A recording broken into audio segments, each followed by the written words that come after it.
रक्षा बंधन। जी हाँ दोस्तों, आज मैं आप सभी को बताने वाला हूँ कि रक्षा बंधन का जो त्यौहार है वो आखिर क्यों मनाया जाता है। आप में से बहुत सारे लोग रक्षाबंधन का त्यौहार मनाते हैं, मगर उनको यही नहीं पता कि आखिर रक्षाबंधन का त्यौहार क्यों मनाया जाता है, इसके पीछे रीज़न क्या है, इतने सालों से मनाया जाता है और कब से मनाया जाता है, इसका इतिहास क्या है। आज मैं यही सभी चीज़ें आप सभी से शेयर करने वाला हूँ, तो बने रहिए मेरे चैनल SRS ज्ञान पे। और प्रारंभ करते हैं आज का वीडियो, जिसमें मैं बताने वाला हूँ रक्षाबंधन के बारे में। तो इसका जो इतिहास है दोस्तों, ये सतयुग के समय से है। सतयुग में जैसे कि आप जानते होंगे, जो राजा बलि था, तो राजा बलि का परीक्षा लेने के लिए भगवान विष्णु ने 52 अवतार लिया था। 52 अवतार लेने के बाद में जब राजा बलि यज्ञ कर रहे थे, तो भगवान जो 52 अवतार लिए थे वो उनके पास आए, और कहा जाता है कि राजा बलि बहुत बड़े दानवीर थे। इसलिए जो 52 भगवान थे, उन्होंने राजा बलि से, तो राजा बलि का परीक्षा लेने के लिए भगवान विष्णु 52 अवतार का रूप लेके जब उनके सामने आए, तो राजा बलि ने कहा, हे प्रभु, आपको क्या चाहिए, कृपया मुझे बताइए। तभी 52 अवतार ने कहा, मुझे 3 पग जमीन चाहिए।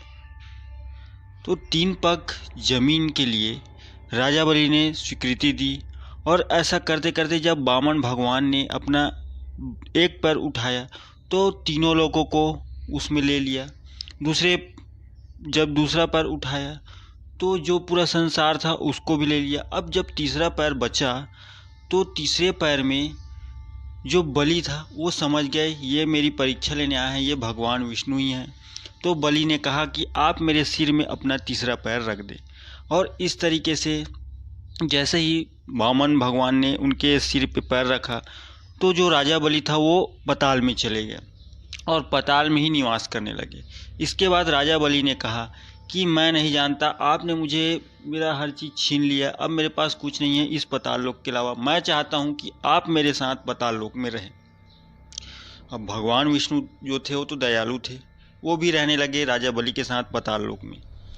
फिर माता लक्ष्मी को परेशानी हुई, और उन्होंने सोचा अब मैं कैसे लाऊं इनको। तभी जो नारद जी थे उन्होंने कहा कि आप घबराइए नहीं माता, मैं आपको उपाय बताता हूँ। आप जाइए राजा बलि के पास और उनको राखी बांधिए, भाई बनाइए, और उनसे उपहार के रूप में भगवान विष्णु जी को ले आइए।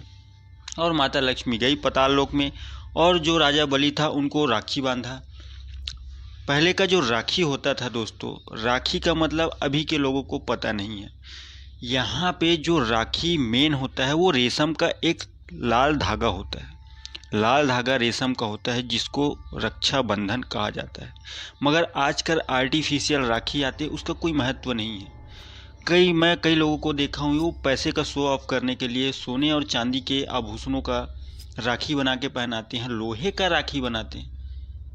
यहाँ तक कि अब मैं क्या बोलूँ आगे, तो समझदारी इसी में है कि जो रक्षाबंधन का त्यौहार है वो रेशम के धागे को बहन अपने भाई को बांधती है, तभी ये रक्षाबंधन का महत्व होता है।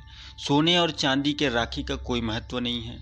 अगर आपको रक्षाबंधन बांधना है, चाहे वो महंगा रहे चाहे सस्ता रहे, उससे मतलब नहीं है, मगर रेशम का धागा होना चाहिए राखी में। तो ये इतिहास था। उस समय जब माता लक्ष्मी ने बलि को राखी बांधा, तो रेशम का धागा बांधा था, और उसके बाद उपहार में भगवान विष्णु को उनसे मांग लिया। उस दिन जो दिन था वो था श्रावण मास का पूर्णिमा।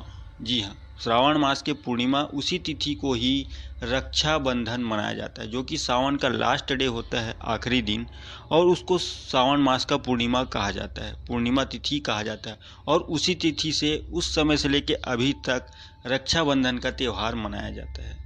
और उसके बाद से कहा जाता है कि भगवान विष्णु अब 4 महीने के लिए, जो रथ यात्रा होता है उसके बाद से जो तुलसी विवाह होता है, उन 4 महीनों के बीच में वो पाताल में ही निवास करते हैं, राजा बलि के पास में, ये भी कहा गया है।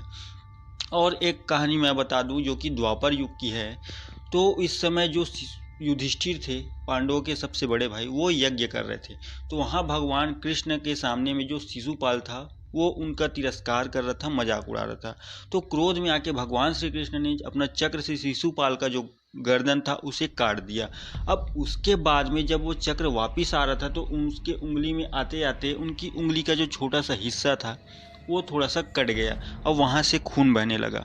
तभी जो द्रौपदी थी, पांडवों की पत्नी, उन्होंने भगवान श्री कृष्ण के पास गए और अपने जो कपड़े थे उसका छोटा सा टुकड़ा निकाल के उनके हाथ में बांध दिया। और उस दिन भी श्रावण मास का पूर्णिमा पर्व था और उस दिन के बाद से भी रक्षाबंधन का ये पर्व मनाया जाता है। और उसके बाद में जो भगवान श्री कृष्ण थे उन्होंने द्रौपदी की लाज की रक्षा भी की। जब भरी सभा में द्रौपदी का चीरहरण किया गया तो वहाँ कोई नहीं आगे आया, सिर्फ भगवान श्री कृष्ण ने, जो कि उनके भाई बन चुके थे रक्षाबंधन के कारण, क्योंकि उन्होंने उनको वादा किया था। वैसे तो वो उनकी रक्षा करते ही है, मगर रक्षाबंधन एक पवित्र पर्व है और जो उसमें वचन दिया जाता है उसका पालन होना अनिवार्य है। तो इसीलिए भरी सभा में उनका चीरहरण होने से बचाया, भगवान श्री कृष्ण ने उनकी रक्षा की। और यहाँ पे बहुत सारे इतिहास में कई सारे पन्ने हैं।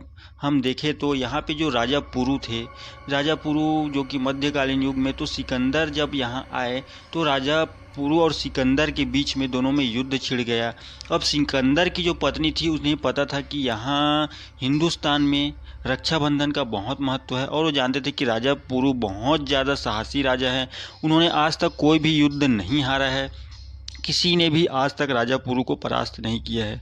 तो वो अपने पति की रक्षा के लिए राजा पुरु को एक राखी का उपहार भेजा। और जब राजा पुरु को यह पता चला कि मुझे जो सिकंदर है उनकी पत्नी ने राखी भेजा है, तो उन्होंने अपने आप को, जब युद्ध में वो लड़ रहे थे तो सिकंदर को अपना हवाले कर दिया और वो बंदी बन गए। और सिकंदर ने भी जब उनके हाथ में राखी देखी तो उन्होंने भी उनको छोड़ दिया और उनका जो राज्य था उसको वापस कर दिया। ये थी कहानी रक्षाबंधन की। इतिहास से जुड़े बहुत सारे कहानी हैं इसमें। और यहाँ पे कर्णावती करके एक रानी थी जो कि राजपूत और मुग़ल का जब मध्यकालीन युग में युद्ध चल रहा था तो हुमायूं थे।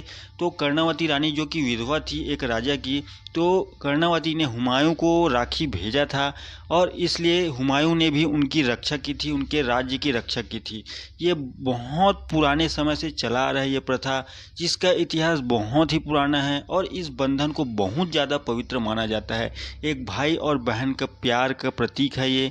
और यहाँ पे ये भी कहा जाता है कि महाभारत में जब युद्ध चल रहा था तो युधिष्ठिर को शंका थी कि मैं अपने जो युद्ध है अपने सैनिकों की रक्षा कैसे करूं। तो भगवान श्री कृष्ण ने कहा था कि आप सभी सैनिकों को एक रक्षा सूत्र बांध दीजिए जिससे सभी सैनिकों की रक्षा होगी। उस दिन भी था श्रावण मास का पूर्णिमा पर्व और उसी दिन जो कि रक्षाबंधन का ही पर्व था, उसी दिन सभी सैनिकों को रक्षा सूत्र बांधा गया। तब से लेके आज तक हमारे देश में जो सैनिक हैं उनको भी रक्षाबंधन के दिन ही रक्षा सूत्र बांधा जाता है। ये थोड़ी कहानी थी जिन्होंने मैंने रिसर्च करके आपको बताया कि रक्षाबंधन किस लिए और क्यों मनाया जाता है और इस रक्षाबंधन का इतिहास क्या है। तो आप समझ गए होंगे। तो अब आने ही वाला है रक्षाबंधन, आने वाले समय अभी एक हफ्ते बाद में ही रक्षाबंधन पड़ने वाला है, इसलिए मैंने सोचा कि आपको थोड़ी जानकारी दे दी जाए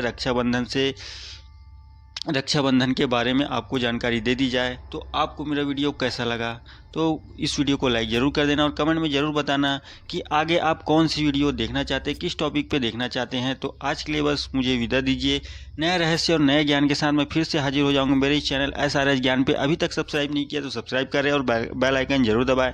फेसबुक पर देख रहे हैं तो फेसबुक पेज को लाइक कर दे, क्योंकि ऐसे इंटरेस्टिंग वीडियो मैं अपने चैनल पर हमेशा डालते रहता हूँ। तो आज के लिए बस इतना ही। जय श्री कृष्ण, हैप्पी रक्षाबंधन।